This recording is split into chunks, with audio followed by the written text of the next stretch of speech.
So it's the end of the public holiday and I've just finished one of my sessions and my program, and it got me thinking that I should do this little video on self-motivation because a few people asked me over the last couple of weeks about self-motivation and in particular to this group that I'm posting this in, because they were like, oh great, thanks for adding me in here, it'll keep me accountable, keep me on track. Now, while that may be true and it will be helpful to have this sort of group for you and to be involved, that's awesome.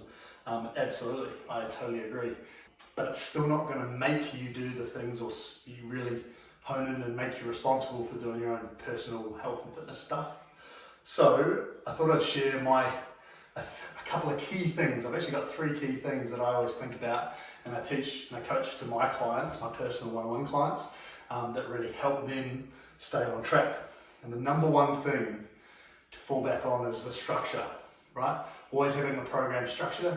If you don't have structure around your training and you're just winging it in the gym, going into the commercial gym and just going at whatever's available, and if there's not the things available needed to do and you're reverting back to the cardio machines or whatever, you're just going in willy-nilly doing a workout, you're not going to really progress, and if you're just winging it like that, it's not going to be helpful because there's an added barrier there where you're going to go, thought process, you're going to go, yep, I'm going to get to the gym this morning, or I'm going to go to the gym tomorrow morning, or I'm going to go to the gym after work.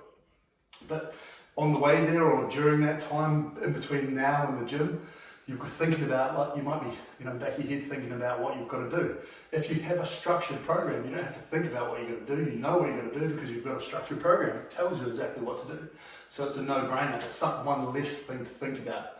If you've got a professional program made by a coach directly for your goals, then you don't have to think about what you need to do. You've just got it there planned out and you're guaranteed to get there as long as you stay consistent. It's just staying consistent, which is the key, all right? So structure, it's a fallback method. It's a proven method. It has been for many years that you should all have a structured program when it comes to your health and fitness. The second one is your environment. Now, you may think that it's easy for you, Isaac. It's easy for all your coaches to stay healthy and fit. You live and work in a gym now. You may think that that's right, but it's absolutely not. We're still, when we're in that professional environment, often you are itching to go home at the end of the day. So after you've had one-on-one clients throughout the whole day, sometimes 8 to 10 in a row, the last thing you want to do is stick around and do your own session. So the first thing I do when I structure out my calendar now, and I know epigenetically where I should train, is I put my own training in there. And that is the number one priority. I don't book times around it, and I make sure that it's happening. So I'm creating my own environment, right?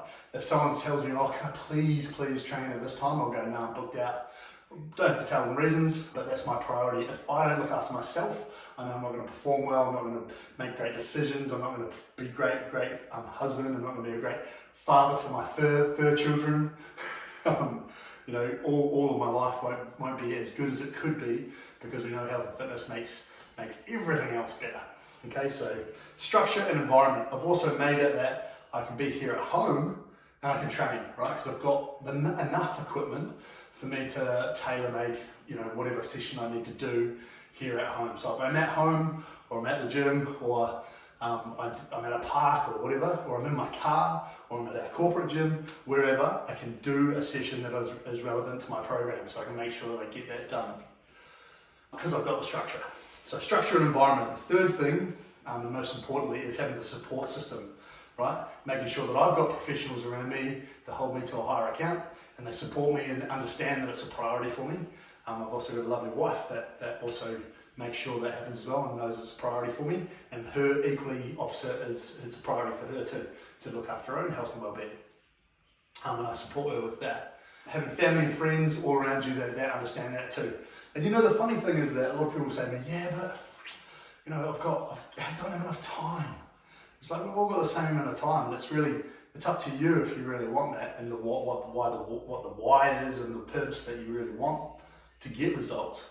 One thing you can't do is say, I don't have enough time, and when you actually do, or you're going out and partying and drinking and carrying on and eating out and whatnot, there's easily a section of time. And what I've just discussed with a few of my clients even today, we discussed this morning, one of my guys brought it up actually, which is a great thing, is that you don't have to worry about going to the gym for an hour and a half, right? If you can fit in 20 minutes or 10 minutes even before you go out, you're going to feel much better about it, right? You don't have to spend hours and hours and hours in the gym. In fact, if you work out a full program, it equates to like even under less than 3% of your week if you're doing a structured program, if you know exactly what to do. So, that being said, you do have enough time. That's just a poor excuse, I think. I always think about those quotes that are always about choosing your hard, right? Like, it's hard to be wealthy, but it's hard to be poor, right? It's hard to make money, but it's hard to be poor. It's hard to be healthy, but it's really hard to be unhealthy, Choose your hard. And I really like those, you got to choose your hard. Like, is it hard to just spend half an hour before you go out working out with the millions of workouts you've got online, or the millions of coaches that can help you with the program online, including us? Is that hard enough? Is it too hard to do that and then go out? Or you just got to choose your hard. One thing you can't do is say all this stuff and then complain about being overweight and unhealthy. You can't not be taking action and then start to complain about it, because you don't really have the right to complain, do you, when we know how to do this. You've got the support. All you have to do is put your hand up and ask for it, invest your time, energy and money, because that's what it takes to get healthy and fit and to learn to invest in yourself. A really cool thing, I think, last little thought, is that, we spend a lot of time, majority of our time making a living, right? Earning money to gain a living and gain financial freedom so that we can do the things we like. We often don't think about putting the same amount of energy and time and money into gaining healthy freedom, right? And gaining that quality of life. It's a really big turning point, and lots of people need to think about this, because if you don't, later in life, you are going to be one of those people that says, I'm too old for this, I'm too weak, I'm getting frail, and you're just going to give up on life and slowly fade away.